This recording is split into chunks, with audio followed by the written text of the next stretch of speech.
보면 목사들을 상대로 하는 세미나에서 이 얘기를 하는 거예요. 그러니까 물론 비판은 받겠죠. 칼빈주의 입장에서 보면. 그런데 이 사람의 입장에서 보면 이것도 하나의 학문으로 인정받을 수 있어요.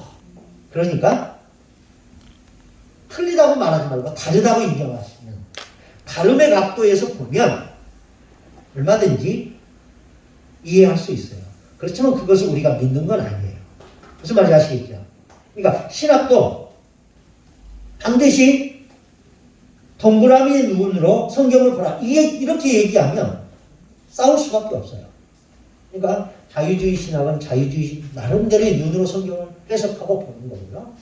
칼빈주의는 칼빈이 만들어 놓은 틀로, 칼빈이 만들어 놓은 이 프레임으로 세상을 보는 거예요. 근데 이 틀에서 멀리서 보면 성경이 좁아요. 지금 우리가 저 창문으로, 이 창문으로 보면 뭐만 보여요? 하얀 벽밖에 안 보이죠. 근데 저 창문에 가까이 가서 보면 하늘도 보여요. 그리고 저 건물 너머의 세상도 볼 수 있어요. 그리고 결국 우리는 저 창문을 뛰어넘어야 돼요.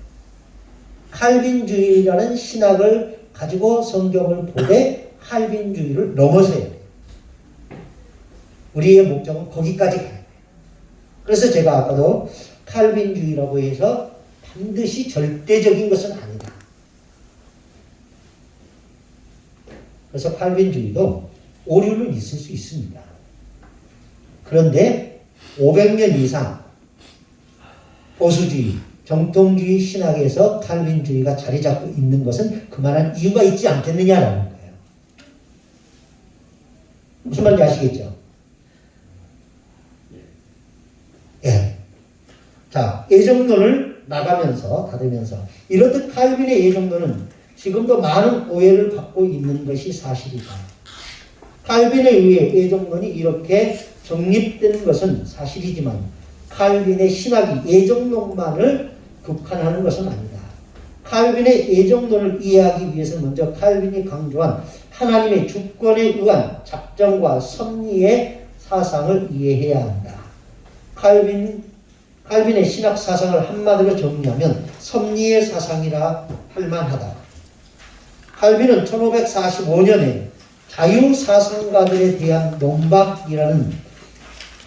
논박을 통해서 세 가지 차원의 섭리를 말한다. 첫째는 자연적 질서를 주관하시는 우주적 차원의 일반 섭리가 있고, 둘째는 의인과 악인을 구별하고 보응하신 특별 섭리가 있으며, 이 특별 섭리가 바로 예정론에 속합니다.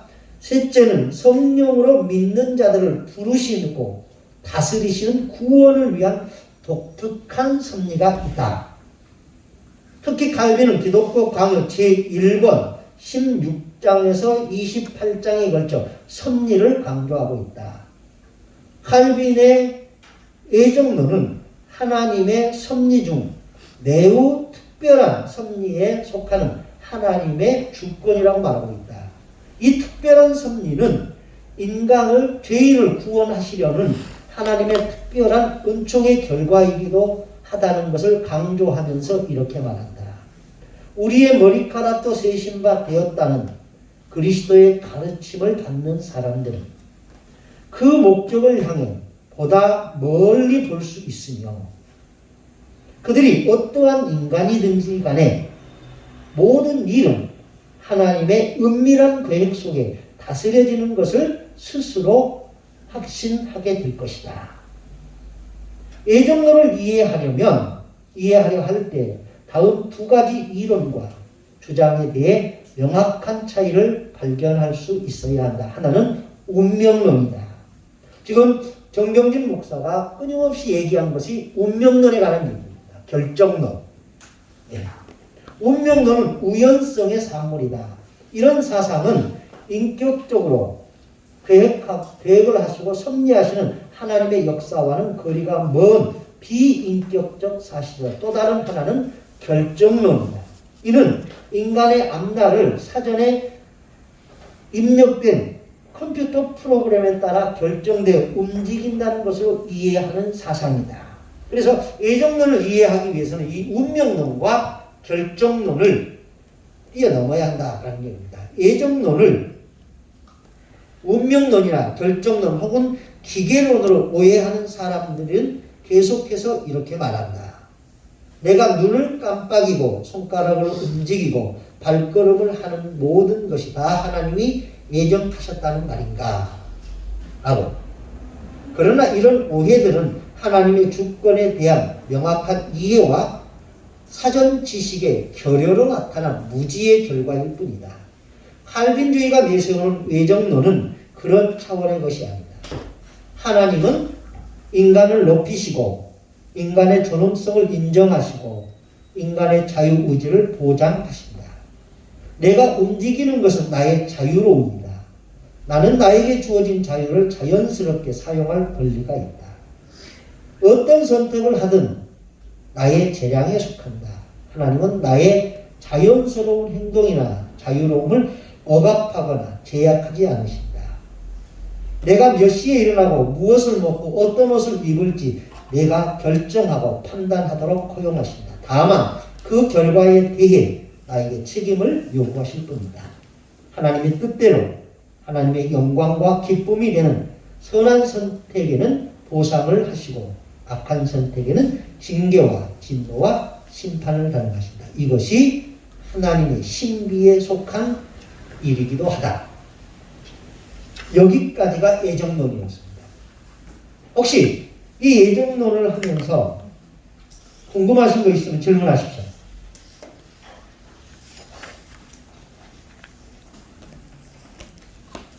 예정론이요. 네. 그리스도 안에서 어쨌든 창세자를 택한 분이잖아요. 네. 이 안에도 문제가 있나요? 어떻게요? 택한 자와 택하지 않은 자. 교회 안에서도 네. 있지요. 아까 거기 일부분이라고 써있고 아, 일부분만 택한다고 써있고. 교회라는 이 보여지는 교회 공동, 보여지는 교회, 가시적 교회 안에서는 알곡과 축적은 분명히 있습니다. 신학교에서는 있을 수 있어요. 네.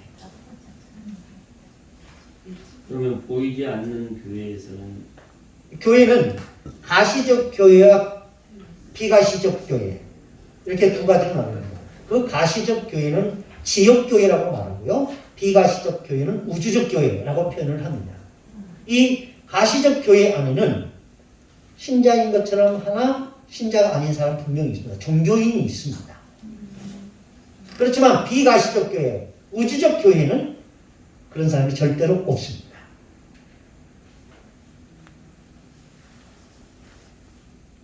또요.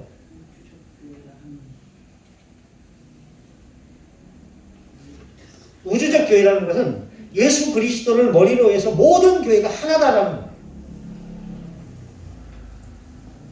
나무가 포도나무가 한 그루인 것처럼 그 나무에 가지가 많잖아요. 그것처럼 교회가 지역교회가 많이 있지만 결국 뭐 보면은 위에 있는 가지 밑에 있는 가지 튼튼한 가지 약한 가지 꽃피 핀 가지 열매 맺힌 가지 그렇게 많은 분류로 나눌 수 있지만 멀리서 보면 그것은 무슨 뭐예요? 나무잖아요. 하나의 나무잖아요.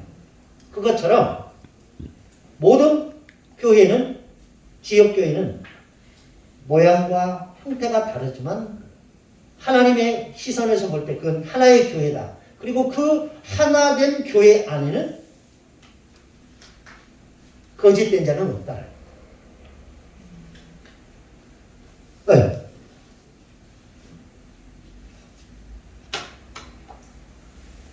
단정 지을 수는 없지만 네. 대충 이런 분들은 좀 선택되지 않은 분 같다라는 기준을 교수님은 어떻게 갖고 계신지.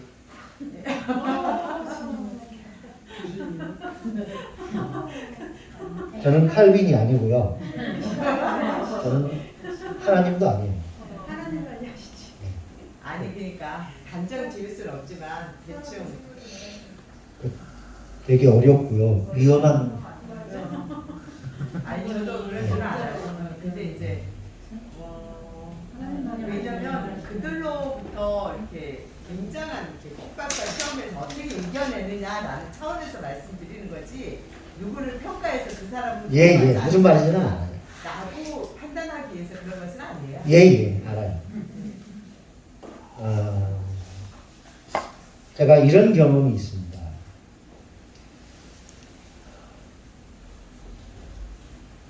지금은 그분이 조금 이사를 가셔서 잘 못 나오시고 가끔 나오시고 그리고 11조는 매달 꼬박꼬박 하시고 온라인으로 그분은 항상 그러십니다.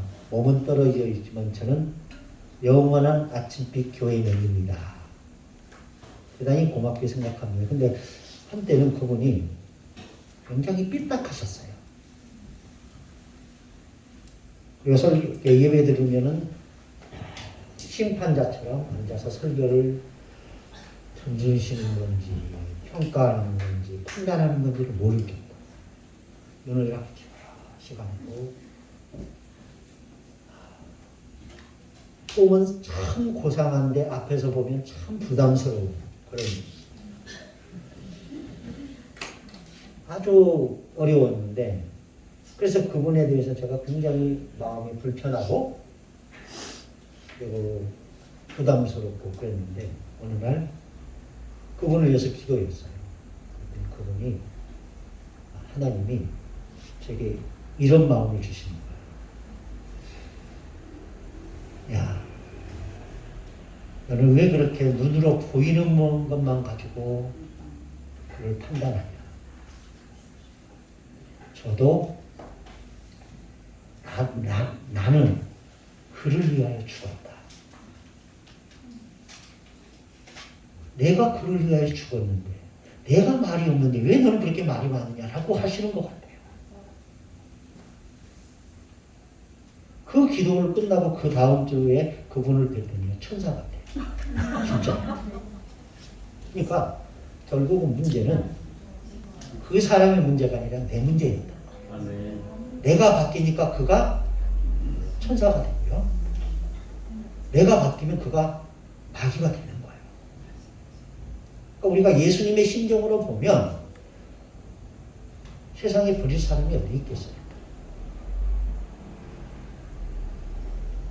그럼에도 불구하고 저 사람은 알곡 같고 저 사람은 쭉정이 같다라는 것은 우리가 판단할 수 있는 근거는 없어요.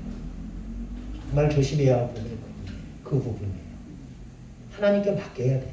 그러니까 여러분들이 정말 의심스러운 분이 있다면 그분을 놓고 한번 깊이 기도해 보십시오. 그러면 그분을 이해할 거예요. 우리 옛 속담에 사랑하면 곰보가 뭐로 보인다고요? 보조개로 보인다고 그러잖아요. 사랑하면요 불평이 없어져요. 사랑하면 불만이 없어져요. 사랑하면요 평가를 안 해요. 문제는 우리에게 사랑이 없기 때문에 저 사람이 구원받았을까 이것 평가하고 그 사람을 보는 거예요. 정말 사랑하는 마음으로 보면요 그가 하는 모든 것이 사랑스럽고 예뻐요. 그러니까 네. 근데 저는 이제 제가 공감된 내용이라서 말씀을 드리는데 네. 그 지금 현재의 그 기도 요청도 했지만 우리 형이라는 분이 있어요. 그 양반이 지금 그런데 중환자실에 있는데 그분에 대한 구원에 대한 부분을 심각하게 많이 생각해요. 마찬가지로 지금 공감된 내용이 뭐냐면 상당히 궁금한데 그러나 이제 소관이 하나님께서 나에게 기독케 하신 상대이기 때문에 그를 위해서 열심을 내고 그를 위해서 어떤 방법을 해야 되고 많이 해야 됩니다. 그런데 온 집중인데 결국은 그분에게 기도함으로 나타나는 현상이 나한테 주시는 부분이 그분을 사랑하게 되는 마음을 갖게 되는 거예요. 그 전에는 내가 이제 팬거리 같았는데 그냥 내 형제고 뭐하고 이런 상황에 처해져 있고 그런 상황에서 이제 하나님과의 마지막 관계를 어떻게 해서든지 최선을 다 해보려고 하는 관계 속에서 그 꽹과리 가지고 될까 하는 생각이 막 회의적으로 느끼면서 예. 하는데 결국은 저에게 주시는 그에게 향하는 기쁜 마음이 있는 거죠. 사랑하는 마음이 생기는 상황이 돼요. 근데 그것이 하나님의 마음도 저와 같겠다 하는 생각이 딱 드는 거예요. 네. 그래서 손길이 있을 수 있겠다 하는 생각을 제가 합니다. 예. 근데 그 분에 대한 과거를 한번 쭉 생각을 해봐요. 그의 과거, 현재, 또 지금 상태 이런 것들을 생각을 해보면은 전혀 구원받을 수 있는 상태가 아니에요. 그럼에도 불구하고 내가 그의 곁에 있었다는 것과 관계된다는 모든 것들 이렇게 헤아려 보면은 지금 내 어떤 면에서 씨루락이라도 잡듯이 그 부분을 하나님의 은혜를 구하는 그 씨루락이를 잡고 제가 하고 있는데 네. 포인트가 아까 말씀하셨듯이 하나님이 사랑하는 마음을 잠깐 비춰주시는 것 저를 통하여서 네. 경험을 했어요. 네. 저도 20년 이상 버티다가 예수 믿는 사람들을 쭉 돌아가시기 바로 전에 영접하게 하고 세례 받고 천국 보내신 분이 3명 있어요. 정말 예수 안 믿었어요. 그런데 마지막 순간에 가니까 그분들은 정말 여려요. 마지막 순간에 가면 정말 여려요. 그때 다른 거 전하지 마십시오. 예수님만이 우리를 구원하신 겁니다. 그래서 그렇게 병상에서 고백하게 하고 말로 고백 못하니까 눈 깜빡하는 거 이걸로 소통하는 거예요. 그러니까 구원할 자는 그 단계에 가서도 구원을 해요, 하나님. 근데 우리는 그 자가 구원받을 자인지 아닌지는 모르잖아요. 근데 그가 고백하지 않았어도 우리가 확인할 수 있는 방법으로 고백하지 않았어도 그가 속으로 고백했다면 구원받을 거예요. 그런데 유족을 위해서는 그런 의식이 필요한 거예요. 남은 자를 위해서. 제가 질문하는 내용을 듣고 웃고 또 변론하고 이게 내가 말하는 의도하고 전혀 다르게 지금 저도 그런 경험 엄청 많아요. 내가 경험담이 필요했던 것도 아니고 네. 어떤 누구의 비웃음을 사기 위해서 질문한 것도 아니고 네, 알아요. 아니 근데 제가 지금 너무 당황했어요. 제 질문을 괜히 했다라는 생각을 아니 저는 그런 차원의 이야기가 아니라 알아요. 우리 무슨 말인지. 아버지도 예. 너무너무 힘든 가운데서 구원 받으셨고 제가 뭐 그런 것을 정말 당황스럽네요. 근데 그 질문이 저도 질문이에요. 저도. 우리 모든 사람의 네. 고민일 거예요. 공감이 많이 사람들을 보면서 저 사람 가운데 과연 구원이 있을까 싶은 그런 사람들 없지 않아요. 항상 그런 있어요. 시선으로 보잖아요. 예. 네. 바울도 그게 나인가? 그래서 바울도 누구는 대만은 나를 버리고 데살로니가로 가고 이런 얘기들이 있어요. 그러니까 구원을 가지고 우리가 이야기는 할 수 있지만 한 사람을 놓고 판단한다는 것은 참 어려운 것이에요. 그거에 대한 질문이었지 어떤 개인적인 어떤 사람을 예, 그런 알겠습니다. 예전과 인기 속에서 이야기를 질문을 한 거였었어요. 네. 누구를 구원 받은 사람이 아니다라고 어떤 단정 짓고 뭐 어떤 행동을 하겠다는 것이 아니라 6이었기 때문에 예. 또 다른 질문 없으신가요? 그럼 여기서 끝내겠습니다. 하나님 감사합니다. 오늘도 저희에게 주어진 시간이 여기까지입니다. 주님, 오후 일정도 친히 인도해 주셔서 하나님의 선한 뜻을 협력하여 이루어 가도록 도와주시옵소서. 복되신 예수님의 이름으로 기도드립니다. 아멘. 여기까지 하겠습니다. 수고들 하셨습니다.